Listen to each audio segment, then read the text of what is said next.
こんにちは、上野ありさです。はい、今月も11月の、Q&A をやっていきたいと思います。仕事の幅も広がるし、私もっと頑張るみたいな。けど本能に従っちゃっていい気がする。限界。だって疲れない？なんか乗り越えられない悩みってなくない？もう早速やっていきますね。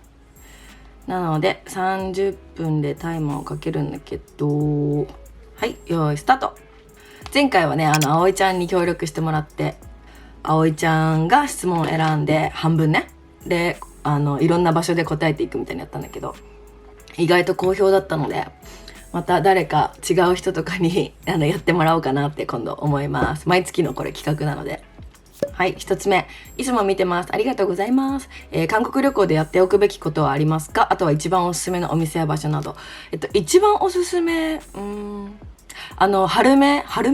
タッカンマリはマジで美味しかったので、ぜひ行っていただきたいのと、あとはVlog 見てもらえたら私が行ったところは全部見れるので見てほしいのと、あとはやっぱ韓国でしか買えないものとかを見た方がいいかな。例えばタンビュリンス、ジェニーの香水だったりとか、あと本での通りはめっちゃ服が安くて今すぐ使えるものが多いので、その辺もおすすめでした。はい、次、Vlog 見てください。アリサちゃんって何か資格持ってますか？何もなくてこれからの将来不安になってきましたということなんですけど、私は、英検とかしか持ってなくて、そういうなんとかみたいな資格は持ってないんだけど、あると便利だと思う。なんだろうな、職の幅も広がるし仕事の幅も広がるし、別にないから不安になる必要はないけど、あると便利だよねみたいな。だから時間がもしあるなら何か自分の好きな分野のものを取ってもいいと思うし、私はフラワーアレンジ系とテーブルコーディネート系とインテリアデザイン系をなんかタイミングが時間がある時やりたいなとか思ってるんだけど、全然行動に移せてないんですけど、別になくても全然みんな持ってるわけじゃないし不安に思う必要はないけど、きっとあると便利なんじゃないかなと思うので、もしなんか分野が決まってるんだったらユーキャンとかやってもいいんじゃないかなと思います。はい、次、クマに効くケアお手頃価格ということなんですけど、もう私すっごいクマに悩まされてて、それで言えるのはもう取るしかない。もう私いろんなアイクリーム、このアイクリームがとか、アイクリームって目の小じわとかにはやっぱ効くけど、やっぱクマに効いたアイクリームって正直ないんだよね。だから私は注射だったけど PRP で撮ったけど、クマのビデオはこちらに全部話してるんですけど、なんか切らないクマ取りみたいな感じだけど、ここの中を切って脂肪を取るやつ。 PRP も良かったけど、ダウンタイムがどうせあるなら私はここ切っちゃえばよかったなっていうふうに思ってるので、ダウンタイムがあるからね。なのでもう取るのがおすすめです。はい、次、ピラティスはいつから続けてますか？頻度は教えてほしいです。いつも応援してます。ありがとうございます。ピラティスやり始めたのは多分5、6年前で、私のお友達のあやがインストラクターの資格取って、それで最初は個人レッスンみたいな感じでやるようになって、そこからあやに教えてもらったり、あやがスタジオオープンしてそこでやってもらったりで、また別のところでピラティス習ったりとかで、本格的にやり始めたのはこの2年ぐらいで、今は週 1,2 で通ってます。やっぱね、腰痛が良くなった。すごい。次、加工アプリ教えてくださいということなんですけど、これ写真の加工方法とか、そんな私加工してないんだけど、加工方法とかってフィルターとかってことだよね。どうなんだろう、みんな興味あるんだったらビデオにしてもいいのかなとも思うけど、そんななんかビデオにするほどの情報量がないんだよな。私が使ってるのはテッザっていうアプリでフィルターとか全部調整してるだけで、もうそれのみです。でもしちょっと肌とか綺麗にしたいなとかがあったらスノーで適当にピッてやってるぐらいなので、撮影するのも基本 iPhone のデフォルトカメラで撮ってるので、そんな感じです。これ面白いと思ったんだよね。モチベーション上げるとき、または自分が奮い立つ時の感情は喜怒哀楽どのような時が多いですか？これ難しいなと思って、けど私ポジティブな方なんだよね。大体さ、なんかアーティストの人とかもみんなやっぱりネガティブなことだ、怒りだったり悲しみからインスピレーションを得て、例えば曲を作ったりとか、怒りの感情とかメッセージ性があって服作ったりとかもあると思うんだけど、私は結構楽しい、嬉しいみたいな時の方がもっとなんか頑張ろう私みたいな、私って最高頑張ろうみたいな気持ちになるから、例えばインスピレーション的に洋服を作るとかなったら、私は結構その怒り系も結構アイデアとしてはあったんだけど、特に若い時はけど今っていうか自分のそのモチベーション的な部分では結構私投げ出しちゃうタイプだから、なんか嫌なこととかあるともういいやみたいな感じになっちゃうタイプで、その悩み事すらも投げ出しちゃうタイプなので楽しい嬉しいみたいな時に私もっと頑張るみたいなハッピーエネルギーみたいな方が多いかもしれないかな。これ聞かれて初めて考えました。はい、次。ポイ活でやってることを教えてほしいです。どこのなのか、多くもらうのに何してるのかなど。なるべく出すようにしてるけど、T ポイント、ペイペイを使って、LINEPay はほぼ使ってなくて、ペイペイ使ってて、あと楽天ポイントは結構ルームもやってるので貯めてるので、明日欲しいものは Amazon だけど、そうじゃなかったら楽天で買ってポイント貯めることが多いです。で、例えばビッグカメラとかで買うときも、楽天のビッグカメラ店みたいなところで買って楽天ポイント貯めたりとか、そのくらいかな。でもポイント、あとなんかコーヒー屋さんとかのスタンプカードとかちゃんと持って行って10個で1杯無料とかやってます。はい、生理痛経血量重すぎです。これやったら軽くなったよってことありますか？ピルは血液検査で血栓できやすくなってしまい飲めなくなってしまいましたということなんですけど、私もねすごい子宮内膜が厚いので経血量とかも多いし、生理痛とかは一切ないんだけど、でチョコレート脳胞もあるし卵巣脳腫もあるし子宮筋腫もあるのね。で私は漢方を処方されてる。子宮内膜を薄くするっていうか、けどやっぱその漢方をちゃんと1日2回飲んでるとマジで量が少なくなるの。だから内膜が薄くなってるのかな。漢方どんなだったかな、ちょっとここに出しておきます情報。その漢方を、病院で処方してもらって飲んでいます。いつかマヨルカ来てください。そう、マヨルカ行きたいんだよね。私もなんかドイツの友達が、ベルリンの友達がマヨルカに引っ越して家族で、だからその子たちにも会いにマジでマヨルカ行きたくて、行きたいのけど夏がいいですよね。夏ってか春以降、冬ではないのかなと思ってるので、来年行けたらいいなと思います。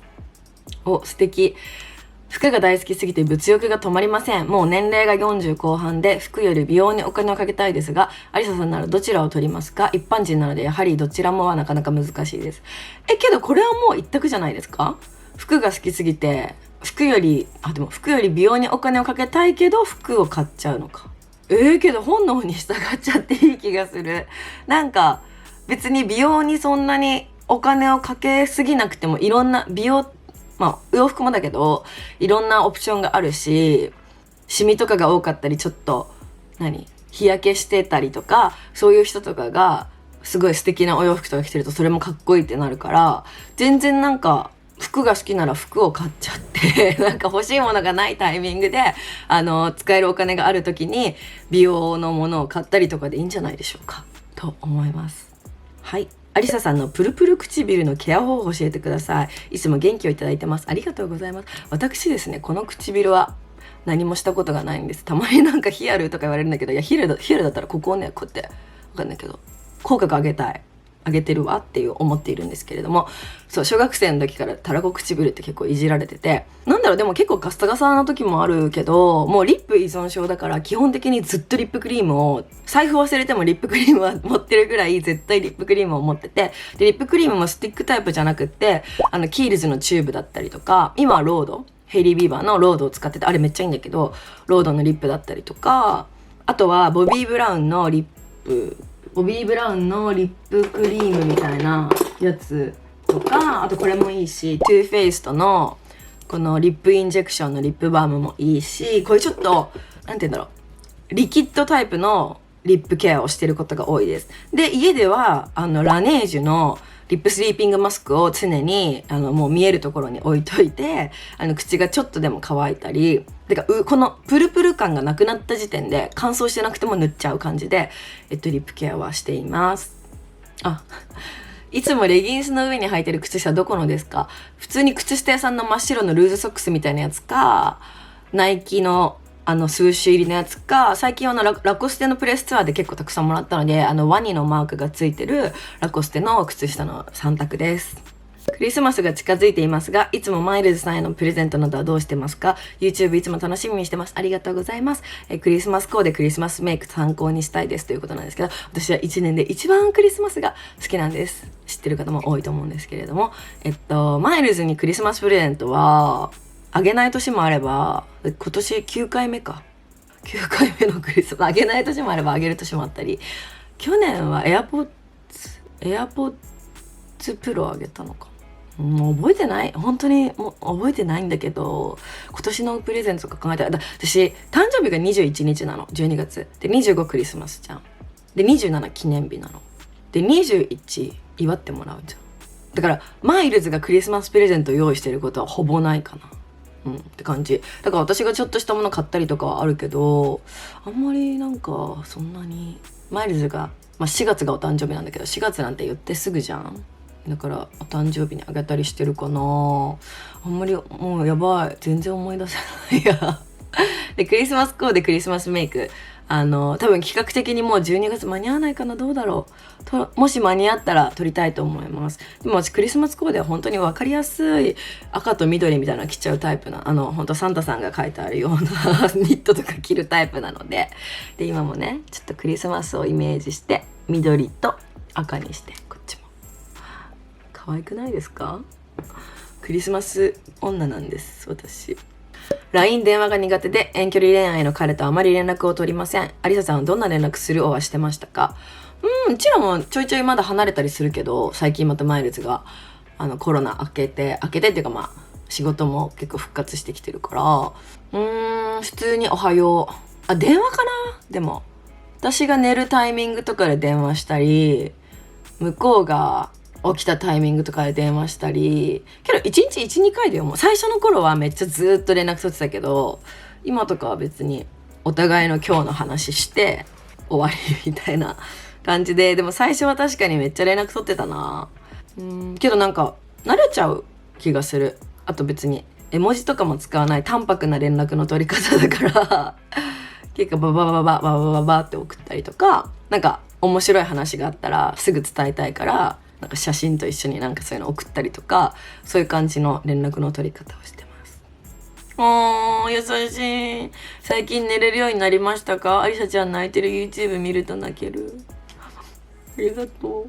もう寝れなかったことすら忘れてたみたいな感じなんだけど、もう本当に私って本当に私に心配しなくて OK です。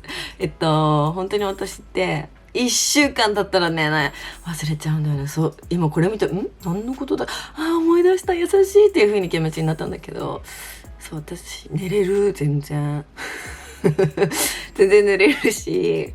じゃあの時は本当に一瞬ちょっと不安になったりとか病んだりしてて、YouTube のビデオで泣いてたのもあれ嬉し泣きなのよ。みんなのコメントが優しすぎて、でいろんなことをなんかそういうお客さんたちと会ったりとか、いろんな思い出を思い出してってなってて、そういえば結構病んでたよね、あの時病んでたんだよね。けどもうそれ全然大丈夫、ありがとう。なのでみんなもすぐ切り替えていきましょう。今アリサちゃんが気になってる海外のインフルエンサーは誰ですか？相変わらずジョーダンちゃん、ジョーダン・スローンちゃん、あとキャロリンなんとかちゃん、この辺に出しておきますね。あと誰だろう、韓国の子、ドイツに住んでる韓国の子。あとまだヘイリー、エルサちゃん、あとマニフェストのルナちゃんとかかしら。この人たちです。やばい。こうやってね下の方からちょっと、でもこのバーって飛ばすところで全然拾ってくれないっていう子がいるかもしれないから。韓国の購入品みたいビデオになってます。やばい、多分4度目の人いましたすいません。社会人経験のないフランス人の彼と付き合ってます。文化の違いやお金のなさにがっかりしてしまい、きつく当たってしまいます。お金がある人と結婚したいけど、どんな私も愛してくれるのかな。やっぱり将来が不安。アリサちゃんなら安定の日本人と結婚しますか？言葉や文化の壁に苦労、続きがないんだよな。そういうことじゃない？多分社会人経験のないフランス人の彼と付き合ってるし、お金もなく文化の違いがある、それできつく当たっちゃう。でお金がある人と結婚したいけど、どんな私も愛してくれる人がいいのか。でもやっぱ将来が不安だな。どうしようっていうことなんだよね、きっと。でも愛される方がよくない？お金は自分で稼ごうとか私は思っちゃうけど、でもそうはいかないから。けど別に働けばさ、お金は入るじゃん。だから別に今は社会人経験ないけど、そこはケツ叩いて働いてもらって、けど結婚してほしいって言われてんのかな、どうなんだろう。そこまで深い話をしてるんだったら、じゃあちょっとちゃんと働いてもらっていいですかっていう風にちゃんと話して、思ってること、これも私に言ってることを本人に話すべきだし、別にお金がないから結婚したくないっていうわけじゃないけど、そもそも責任感だったりとか、例えば自分一人のお給料じゃきっとその家庭を養っていけない、現実的にいけないから、あなたもちゃんと働いてくれないっていうことで、別に自分がそれなりの懐っていうか、そのお給料とかが良ければ、もうじゃあ主婦になってくれますかっていう、家のこと全部やってくれますかっていう、その話し合いを結婚する前にしっかりしとくべきだと思うし、例えば結婚しても離婚すればいいやっていう考えの人もいると思うけど、付き合うより多分離婚って本当にめんどくさいらしいので、結構だからちゃんと本当に考えてから結婚した方がいいから、別にその安定とかの部分だけでとか国籍だけでこの人ないわっていうのは私は違うかも。私はね、愛が勝つって思ってるおとぎ話女なので、私ははい。22歳、一児のママしてます。8月に出産して今育休中です。18歳からずっと仕事に遊びに毎日が楽しくて忙しくて、そして母になり産後1ヶ月ずっと外出できず、ワンオペで初めての育児で毎日泣きながら産後うつになりかけていた時、空いた時間でアリサちゃんのインスタ YouTube を見て本当にリフレッシュになって、すごくアリサちゃんに助けられました。本当に感謝してます。質問じゃなかった。ずっと憧れて大好きです。フリママ行きます。絶対行きます。本当大好き。ありがとう。22歳なのでママなので、ワンオペは本当に、私子供産んだことないけど、本当に大変だと思うの。本当に大変だと思うし、それがしかもさ、そうやって一番楽しいっていうのは人の基準だからだけどさ、体力あっていっぱい遊べる時期に出産してワンオペして、